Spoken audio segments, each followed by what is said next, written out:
history.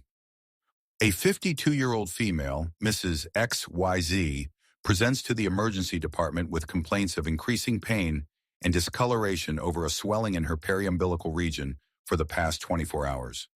She first noticed the swelling 3 months ago, describing it as a small, soft, and reducible bulge.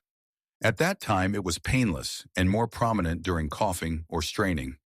Over the last few weeks, the swelling had gradually increased in size and occasionally caused mild discomfort, especially after prolonged standing or physical exertion.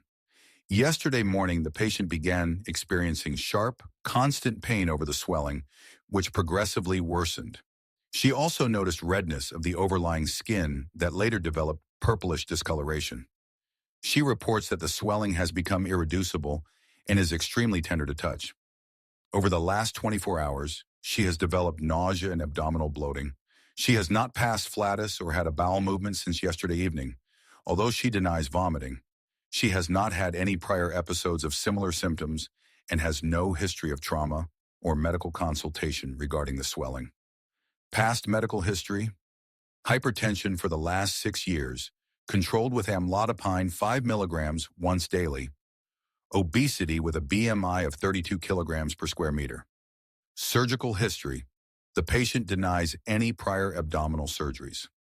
Family history: no family history of hernias or connective tissue disorders. Social history: non-smoker and does not consume alcohol. Sedentary lifestyle with occasional walking. Medications: amlodipine 5 milligrams once daily. Allergies: no known drug or food allergies.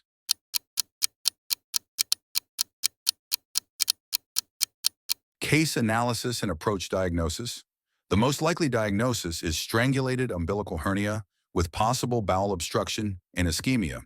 This is based on history: a previously reducible umbilical hernia that has become irreducible, painful, discolored, and associated with nausea, bloating, and obstipation, no flatus or bowel movements, suggesting incarceration and obstruction. Examination: tender, irreducible, discolored swelling suggests strangulation. Compromised blood supply, which can progress to bowel necrosis and perforation. Investigations to confirm diagnosis and rule out other causes. The goal of investigations is to confirm strangulation, assess for bowel ischemia, and prepare for surgery. Laboratory tests: complete blood count, CBC, leukocytosis, up WBC, suggests infection or strangulation.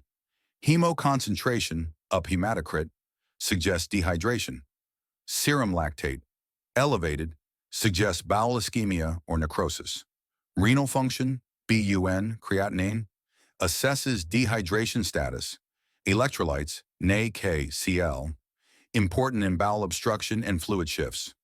C-reactive protein, CRP, elevated in inflammation and infection. Blood culture, if sepsis is suspected. Coagulation profile, PTINR, APTT. Preoperative assessment, imaging studies, abdominal X-ray, initial screening for obstruction. Findings: dilated bowel loops, air fluid levels, absence of gas in the colon, if complete obstruction. Limitations: cannot assess hernia content or ischemia. Ultrasound abdomen, first line especially in emergency setting. Findings: incarcerated bowel in the hernia sac. Absent blood flow, suggests a strangulation. Limitations: operator dependent, limited view in obese patients. CT abdomen with IV contrast, gold standard. Findings: herniated bowel with wall thickening, pneumatosis, gas in bowel wall, or absent enhancement, suggests strangulation, ischemia. Dilated bowel loops proximal to the hernia, suggests obstruction. Free air indicates perforation. Initial emergency management. Since this is a strangulated hernia with suspected bowel ischemia, immediate resuscitation and surgical consultation are needed. Immediate stabilization, resuscitation, NPO, IV, O2, monitor. Nil per oral, NPO, no oral intake to prevent worsening obstruction. IV fluid resuscitation, Ringer's lactate or normal saline to correct dehydration and prevent shock. IV broad-spectrum antibiotics before surgery to prevent sepsis. Ceftriaxone plus metronidazole or piperacillin tazobactam if high suspicion of perforation, charged sepsis. Pain management, IV opioids, e.g. fentanyl or morphine, but avoid excessive sedation. Nasogastric tube, NGT, if severe obstruction, decompresses stomach, reduces vomiting, aspiration risk. Foley catheter, monitors urine output, assesses hydration and perfusion. DVT prophylaxis, low molecular weight heparin, unless contraindicated. Urgent surgical consultation. If strangulation, ischemia confirmed, emergency surgery is needed ASAP. Definitive management, emergency surgery. The goal is to release the strangulated bowel, assess viability, and repair the hernia. Surgical approach, exploratory laparotomy or open hernia repair, preferred in strangulation. Indicated in large hernias, bowel ischemia, or necrosis. The bowel is inspected for viability. Viable bowel, reduced back into the abdomen. Necrotic bowel, resection with anastomosis. Laparoscopic hernia repair, if no necrosis. Advantages: less pain, faster recovery. Contraindicated if bowel necrosis or perforation. Hernia repair options: primary closure, if no contamination, small defect. Mesh repair, if no infection or contamination.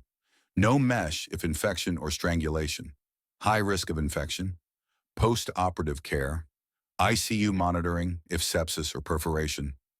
IV fluids, antibiotics, and pain control. Early mobilization and DVT prophylaxis. Gradual return to oral intake.